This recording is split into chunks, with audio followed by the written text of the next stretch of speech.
Yo guys, it is Sacred Saiyan here, welcoming you back to another video. Before we get into this video, I would like to thank you all so much for the support, and if you end up liking the video, please consider subscribing. It's free, and you can always change your mind. With all that being said, let's get into what if Goku was born with FRIEZA'S potential, Part 3. At the end of the last video, Vegeta told the Z Fighters that Frieza would arrive in a couple of months, and since Raditz doesn't know Frieza's full power, he suggests that they all train intensely. Goku agrees, and he has a plan on how everyone can train. It is pretty obvious to them all that training with other Saiyans massively increases their power, so that is what they are going to do. Goku asks Bulma to create the gravity room, and after around a week or two with help from her father, she does so. Goku wants to go back to King Kai's planet with Gohan and try to master the Kaioken, and possibly learn some new techniques, but he says that Raditz should stay behind and train with Vegeta and Nappa in the gravity room when they wake up. When Nappa and Vegeta are first healed and awoken, they refuse to work with the Z Fighters, but after a while, they realise that they don't really have a choice, as Raditz alone could even beat them when they were in their Uzaru forms, which they don't even have anymore. Also, they do want to kill Frieza anyway, so eventually they agree to train with Raditz in the gravity chamber. Goku and Gohan are training on King Kai's planet, and even though they have less time to train, they will grow more than you expected.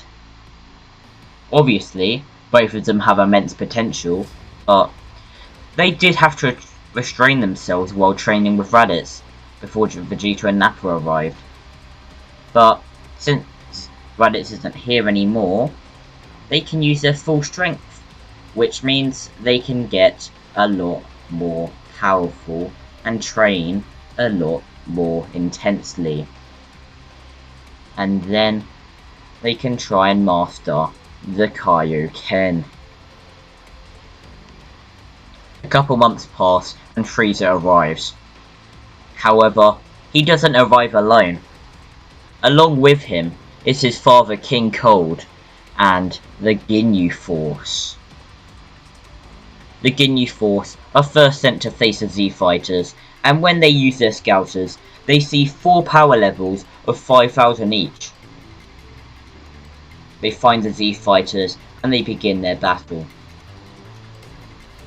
All of the human Z Fighters are facing Goldo as the other Ginyu Force members watch. Vegeta, Raditz and Nappa finally sense Frieza, King Cold and the Ginyu Force, and they instantly head over to where they sense a battle. Vegeta, Nappa and Raditz arrive, and Captain Ginyu is the first to see them. Ginyu laughs, seeing the 3 Saiyans working with the Earthlings, and he then scans their power levels. It shows that all 3 of them have a power level of 20,000 each. Ginyu laughs as he rushes at Vegeta, but Vegeta smirks and punches a hole through Ginyu's stomach. Ginyu, with his last breath, tries to swap bodies with Vegeta, but Nappa finishes off Ginyu before he has the chance. The other Ginyu Force members try to rush the Saiyan trio, but Raditz kills all of them with a single ki blast. The Saiyans look at each other and nod. They then fly off in the direction of Frieza and King Cold. They finally reach where they are, and they see Frieza in his final form next to a second form King Cold. Frieza chuckles, seeing how the Saiyans have just walked into their own graves by coming in front of them. Vegeta, Raditz and Nappa all rush Frieza in unison and begin their assault.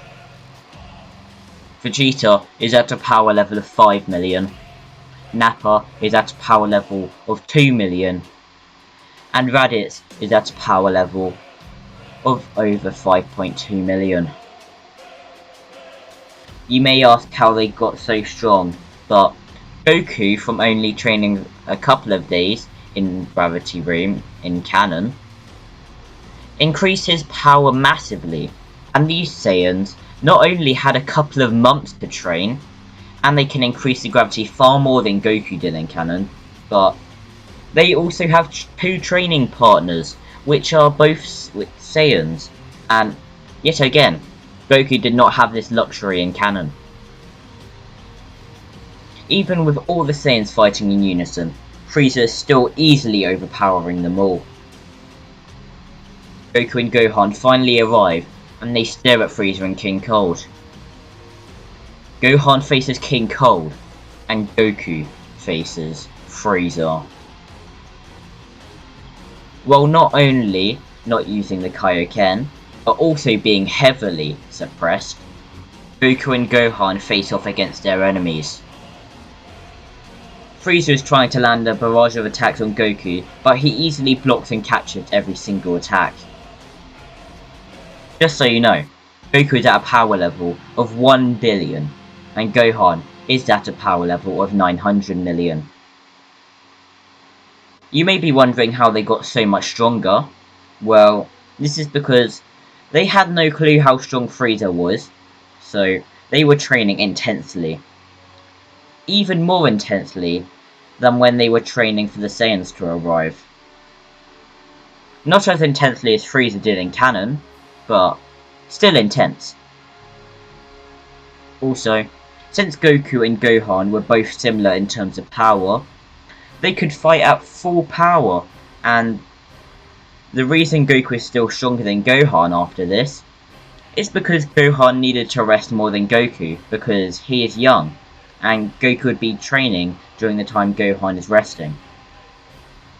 Obviously, Goku would still sleep, but just not as much as Gohan since he's a child.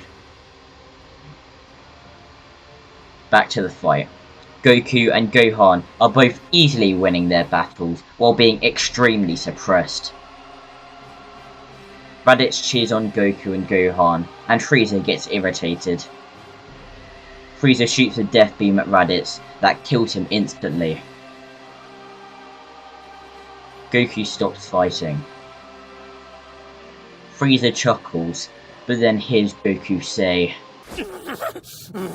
"You monster! You'll pay for that! You'll pay for that!" Now I'm mad. I'm really, really mad! And now it's time to pay! Goku, seeing the death of his brother Raditz, has now made him transform into the Saiyan of legend, the Super Saiyan. I hope you guys enjoyed this video, and if you did, then make sure to like, subscribe, comment, and also share the channel, as it would be greatly appreciated.